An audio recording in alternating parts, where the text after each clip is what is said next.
Greetings all, this is Hairy Nick. And this is a less hairy Justin. Welcome back to the Hangar Bay, our weekly show where we talk about your submitted X-Wing lists. We are back! Yes, we had a bit of a break, but now we're back better than ever. That's right. So we've changed a few things around.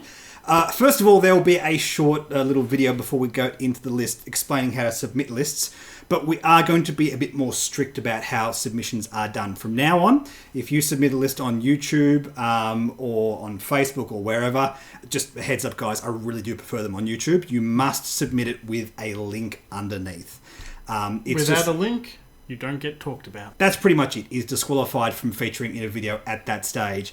I'm sorry if that seems a bit harsh, but we have to be realistic about the amount of time it takes to make these videos and produce them. It just adds more and more time if I have to build out people's lists. Yeah. Also, thank you so much to the patrons for giving me feedback on how to improve these videos. I now have a new resource available to me. One of the patrons actually gave me a link to a website that now builds out the visuals to my lists. It's going to be very nice. Saving me so much time. So I'll put the link for that on the screen here and down in the description. There's also a group running that with a Patreon, so please consider supporting them because this tool is very, very helpful. You can print out your list with all the visuals and everything. And for me, needing to make these visuals for these Hangar Bay videos, that is utterly fantastic. Also, the structure of this season. We're going to add one more faction, I guess you'd say, into the rotation. Well, not really a faction, because it can be from any faction. That's right. But an extra weekly choice. That's right. A wildcard week where we talk about anything and everything, focusing mainly on casual lists and things that don't necessarily see much meta play, which is exactly what we're going to talk about today. This is going to be our first wildcard week. Yeah, I'd almost call this a Friday night X-Wing list. Yeah, I like that. I like that a lot. So there is now, an 8-week rotation where we have a wild card, then one of each of the factions. So what we'll do is we'll go through this 8-week rotation 3 times and then take another break. And that's 24 weeks in a row of working. I think that's a pretty good amount before we take a break. And by that time, we'll have a 9th faction with the Yuzon Vong and we can attack with asteroids. Oh yeah, by that stage, Kathleen Kennedy will announce the new Knights of the Old Republic movies, and we'll have 2 more factions, and I will cry. No, I won't, because look, the more factions FFG adds, the more things I have to talk about. Yeah, we're going to be enjoying it. If you would like to submit a list for us to have a look at in one of these Hangar Bay episodes, simply copy all of the text, including all pilots and upgrades, into a comment down below in one of our YouTube videos. Please also be sure to include a link to that squad within your favourite squad builder. Now, if you're unsure how to do this, simply head over to Yet Another Squad Builder 2.0. They have a fantastic squad builder built into this website. You have drop-down menus that can help you find all the upgrades and everything that's legal for the ships that you want to build with, as well as a simple text viewer that you can use to copy out all the text. And if you're part of the Patreon Discord, put all of this into the relevant list submission channel on that. Every week here, we are sure to include one patron list, so if you're part of the Patreon Discord, it means you have a much higher chance of being featured in one of these videos. So yes, indeed, this week is going to be a focus on some more off-the-wall lists. Nothing too crazy, although, no, I say that. A couple of these are quite crazy. They're pretty crazy. This first one we're going to take a look at is from one of our patrons, and the reason I wanted to have a look at this list is because a few months back we spoke about fire sprays and it was submitted just after we recorded the video, and I really wanted to make sure I did one of these guys' lists because he has been on the Patreon Discord pretty much since the beginning and he doesn't submit a whole heap of lists. So Pasquilas, this is your Maul fire sprays. Yeah, now this has Boba Fett with Debris Gambit, Maul, and the Slave 1 title. Eamon Azamine with Debris Gambit, Seismic Charges, Proton Bombs, and the Andrasta title. Yeah, now, so it's a dual fire spray list. It looks kind of cool. Yep, and this seems to be people's preferred dual fire spray archetype. Okay. For sure, people are talking mainly about Boba Fett and Eamon Azamine, indeed, whenever they are talking about them. There's lots of discussions now about Eamon Azamine and Captain Nim because of the new bombs coming out. I'm not entirely sure if that's going to be all that much meta viable. Like, I'm not even convinced like the electro-proton bomb adding itself into the meta is going to really shake things up. Yeah. Dual fire sprays I really enjoy a lot. I've flown a bit of it. I've not had a lot of sort of high-tier success with it, but it's a lot of fun. And indeed, this is the archetype people tend to go for with Eamon Azamine. I'm personally very interested also with Crassus Trellix. Yes, you were talking about that earlier. Yeah, I've actually flown Eamon with missiles before just to give him a better attack. And the advantage Eamon gives you is you can throw rocks with a 3 straight or a 3 hard turn, which is really fun with seismic charges.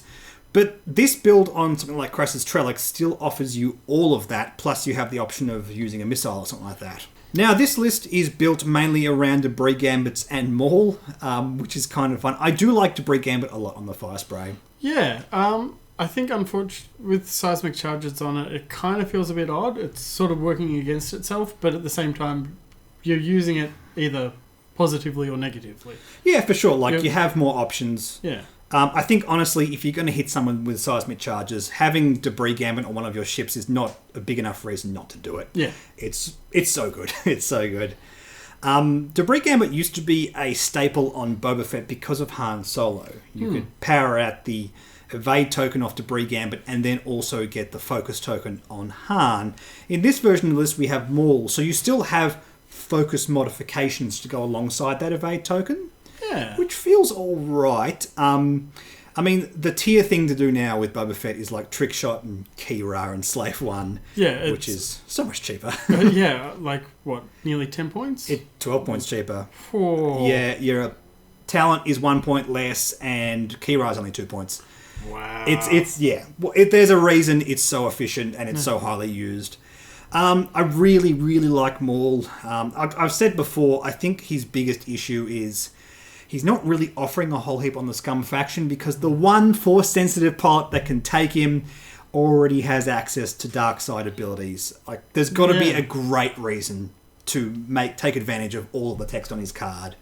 A Force token and getting a Force back whenever you, get hit or get stressed. It's one of those. Stressed. You may gain the suffer damage. You may gain a stress to recover 1 Force. It doesn't feel like a particularly potent thing with Boba either. I mean, he will get hit, but he's still trying not to with those rerolls on defense. And not only that, if you're gaining a stress to recover a Force, you've then got to still do blue maneuvers the next turn to remove the stress.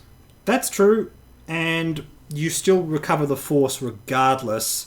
So it only matters if you're then going to use the Force later in that turn. It feels a bit narrow, essentially. Yeah. Look, the key thing here is you're taking more because it gives you a Force token. That is very valuable. I'm just not convinced it's worth 11 points. No.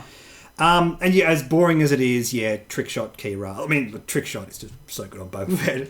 I like Debris Gambit as well. I just think there needs to be an efficient shell for it to really justify its place on here. As for Eamon Azamine, I can't fault this. I like it a lot. As I was saying before, you could do Crassus Trellix with this same build and take a missile, if that's the kind of thing you want to do. But the amount of flexibility you get from Eamon Azamine, being able to drop specifically seismic charges on curves and making sure they're exactly between 2 rocks so you get to choose which one explodes, is pretty big. 100%. Absolutely. More value out of proton bombs. Debris Gambit. I mean, I guess if you're dropping bombs and attacking that way, you don't really have to worry about offensive mods. No, and you've got the reload from Andrasta so that you can keep using either the seismics or the protons throughout the entire game. Yeah, for sure.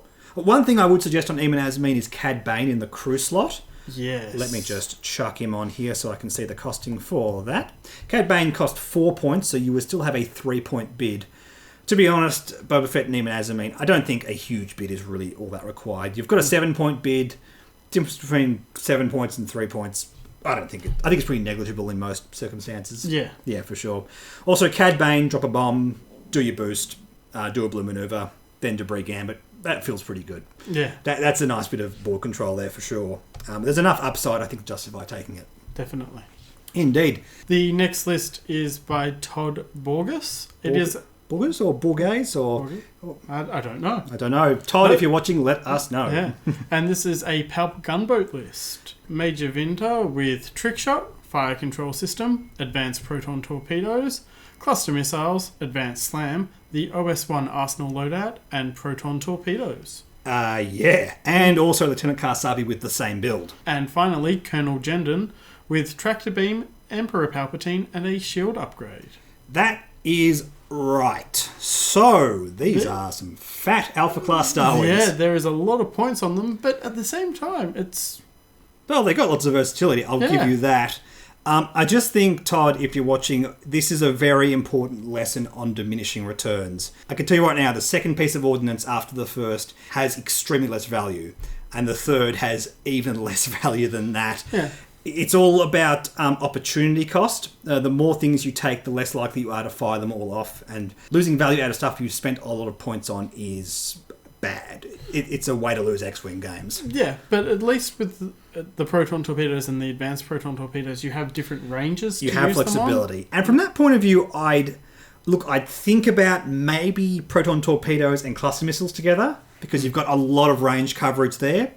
But all three, I'm not convinced on. Look, it's really, really powerful, and your Magical Christmas Land, you'll just fire missiles after missiles after missiles after torpedo, torpedo, torpedo, torpedo, and just wreck your opponent and just 200-0 them and just, go on to the next game and feel pretty good. That's it. And the sunglasses descend onto your head and you will be the Lord of X-Wing for all time. But that's not very likely to happen. No. Basically, what's going on here is we have a PAL bases list with some very, very, very, very, very, very, very, very fat ordnance carriers. And I don't hate that. I actually like that concept quite a lot. PAL giving them more offensive ability. It doesn't help them on defense all that much. What, they have 2 green dice each? Yes, they do. And that's not bad, but I honestly think you just get a bit more value if we have another ship on the table. Yeah, now if we remove the advanced proton torpedoes and the shield upgrades... Yep, you keep talking and I'll do that, Justin. Yeah. Yeah, probably look at cluster missiles as well. Yep, I think we have to be realistic there. Yeah.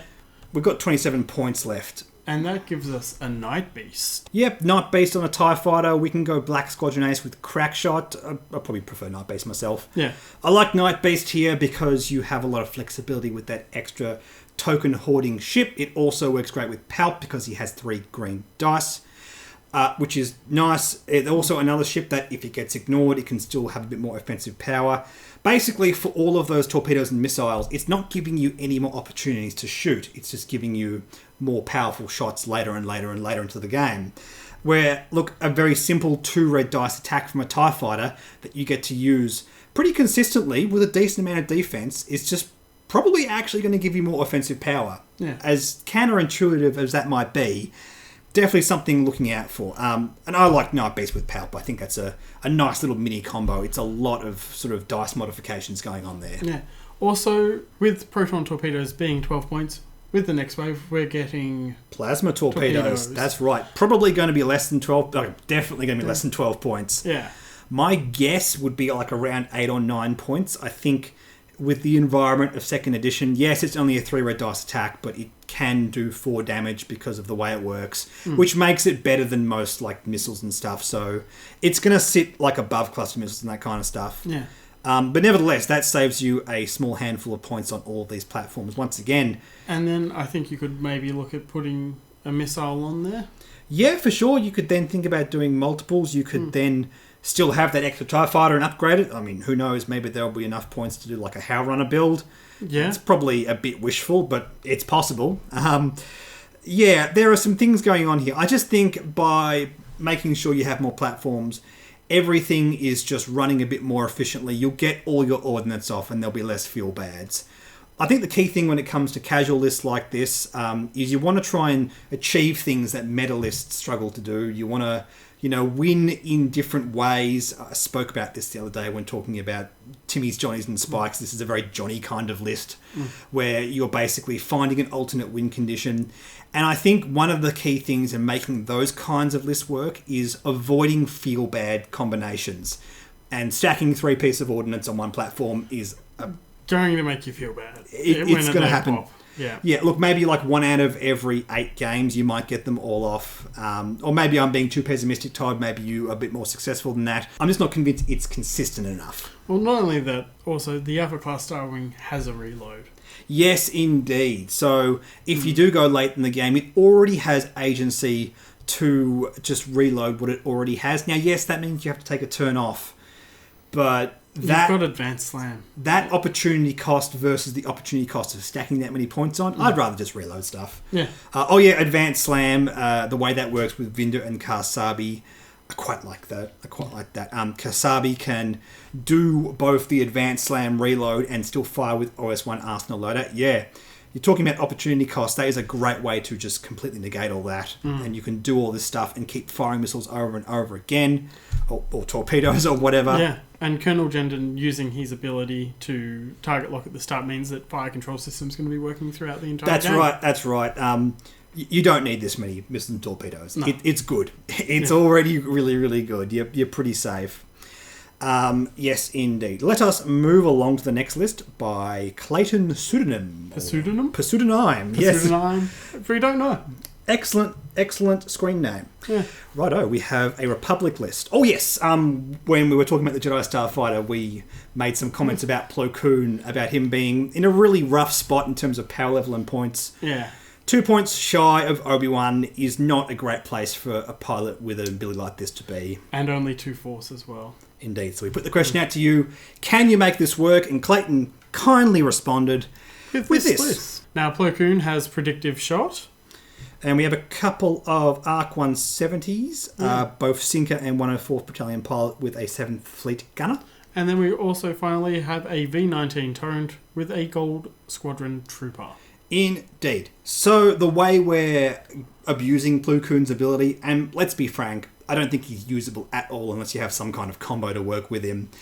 This is kind of a combo. This is definitely a combo. Yeah. When you have sort of synergies across different ships, I would categorise that as a combo. Yeah. Basically, the 7 Fleet Gunners give you the ability to fire with extra dice on any one of your ships, which includes the Torrent Fighter, includes Plo Koon and other ARC 170s. Very, very powerful effect. And during the next turn, or any subsequent turn, it can recharge its charge by giving itself a disarm token, which Plo Koon can then immediately take, and then it can still fire and use the ability again. It can arguably do this turn after turn after turn.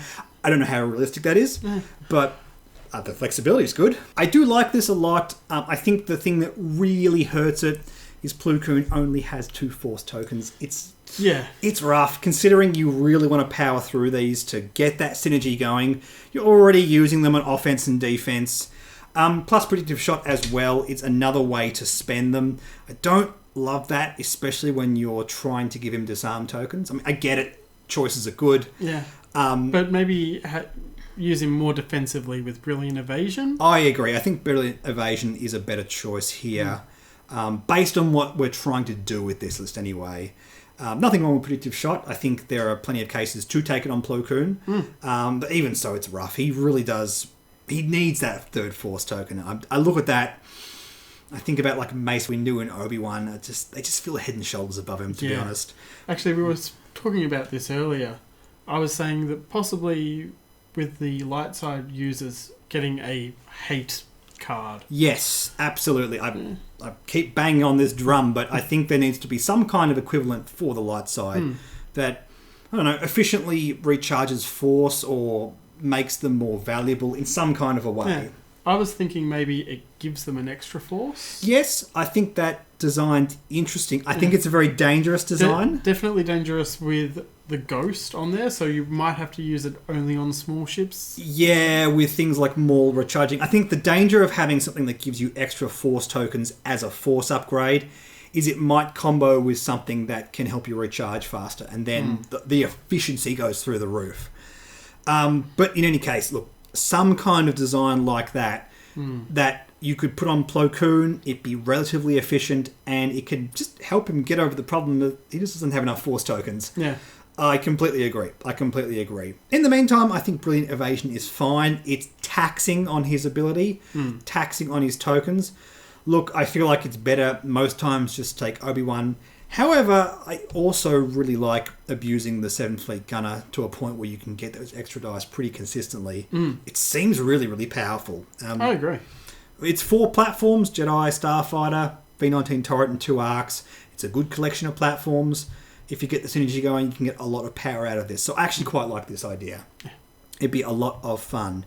Don't know if it's better than just doing like value-driven Obi-Wan, Anakin plus stuff. That just seems to work quite well. Yeah. But nevertheless, we want to try and make these abilities work. And look, hopefully the next points change, Plo Koon just comes down a little bit.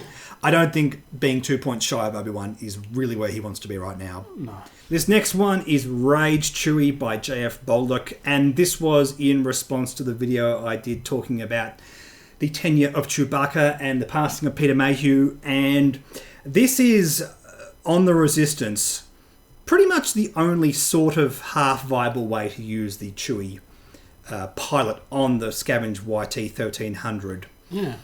So this here has 4 RZ2 A-Wings as the Blue Squadron recruit.